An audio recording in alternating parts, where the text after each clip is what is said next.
13 سال ہو گئے ہیں شادی کو، اولاد نہیں ہے۔ میرا بھائی، یہ بہت سارے بھائی بہنیں اکثر یہی سوال کرتے ہیں کہ جی ہماری اولاد نہیں ہے، 13 سال ہو گئے، 10 سال ہو گئے، 15 سال۔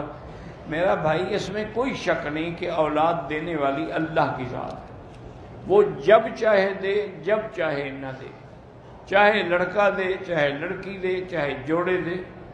لیکن اسباب پر عمل کرنے کا بھی حکم ہے کہ میاں بیوی پہلے دونوں جا کے ٹیسٹ کروائیں کہ نقص کس میں ہے، خاوند میں ہے یا بیوی میں ہے۔ اگر نقص خاوند میں ہے تو وہ علاج کروائے اور پھر دعا بھی کرے تو فائدہ ہوگا۔ اگر وہ علاج نہ کرائے اور صرف دعا کرتا ہے، اس جیسے آپ روٹی نہ کھائیں لیکن کہتے رہیں الحمدللہ الذی اطعمنا وسقانا، تو کیا فائدہ ہوگا؟ وہ کھائیں گے تو دعا بھی لگے گی، وہ بھی